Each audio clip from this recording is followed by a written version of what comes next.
Hello everyone, I'm really glad that you've turned up at the Visual Arts Center to see this representation of the giant gator that is headed off to Biscayne Bay. It's a wonderful sculpture, an environmental art project, and here to explain the whole thing is the project coordinator, Cesar Pissarra. Thank you, Joanne. Thank you. Welcome everybody. We're very excited. This is the phase 1 completion of the first part of a 3-part process to put this amazing creature in the water. Phase 1 is the head of the gator, which is, you're only seeing about 1/3 of the actual gator. The center third is where the boom of a giant crane that's sitting on a barge will lift the head, and the last third will be the identical other jaw but on the other side. So you're seeing it also a shortened version. This is only 76 feet. The real head is 100 feet long and 30 feet wide. So it's just a little fraction on the road. We have here Lloyd Goradesky, the artist. So I will pass it over to him and tell you a little bit about the inspiration and the journey the gator's taking. Thank you, Cesar. As Cesar mentioned, this is part 1 or phase 1 of Gator in the Bay. The entire project will be a completed gator. The head and the body are created to be 2 unique art techniques, if you will. I wanted to combine structural sculpture with my photography. And basically, as an artist, I'm not as a photographer. My give back was to wildlife and kids, people that can't take care of themselves or things that need help. And in particular, I wanted to create a piece of art that was beyond me, a piece of art that people would look at and have fun with. People would look at it and ask questions and say, gee, what is that? And so basically, we created a very large alligator, which was selected because the alligator is the iconic symbol for Florida, and it represents so many things about our environment. The Everglades is in need of our help, and if you were to travel around Florida and speak to people and ask them to talk about, engage in conversation, the first thing that they ask me about is snakes. And I find that very interesting because the media plays so much on that, and I can understand why, and that's also why I wanted to make a gator and not a flower or a palm tree. Gators are very unique to Florida. They're only found in Florida, in the southeast part of the United States, and in China. The alligator found in Florida are among the largest in the world. Any other type of creature is really a crocodile, and they're completely different. Their body composite and their whole species has evolved over time. And the alligator is exactly how it was during the dinosaur years. The alligator is also a great barometer for the health of our environment. Most people don't know that you can't just eat like alligator, you have to test it for mercury poisoning. And in creating this project, I've learned so many things that as an artist, I really wanted to create something that was beautiful. My goal is to make the world a more beautiful place, like most artists.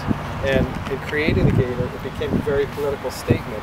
I would get calls from all over the place, and mostly they were not really congratulatory, they were mostly out of concern.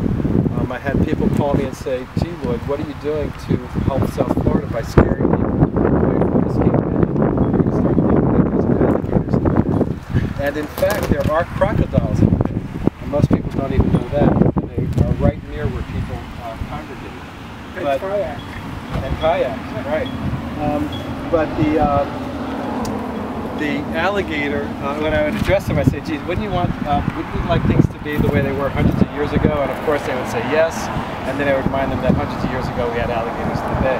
But the idea is for people to look past this and to enjoy our surroundings and to wake up to what we have available to us.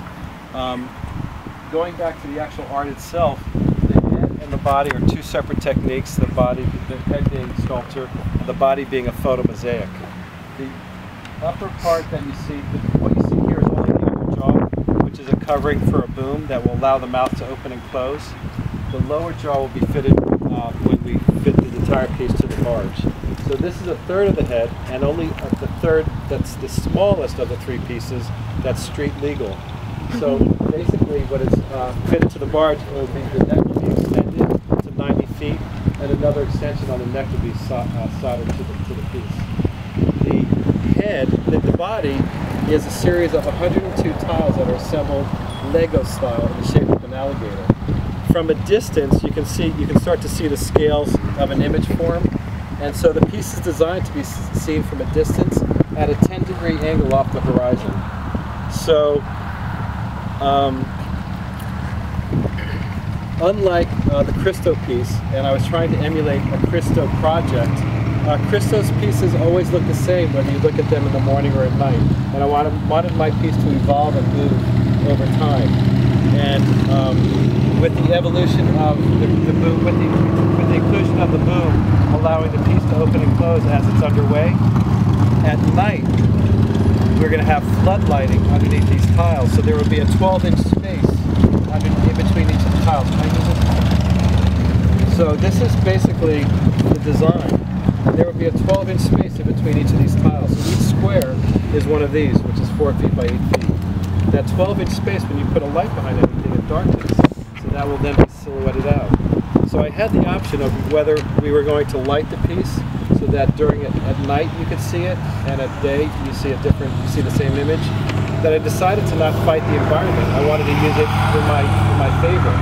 So imagine all these tiles with a little bit of light escaping in between each of the cracks in a uniform way, and liquid lighting enhancing the silhouette shape around the body, so that the tiles then become dark and act as the scales of the alligator with movement.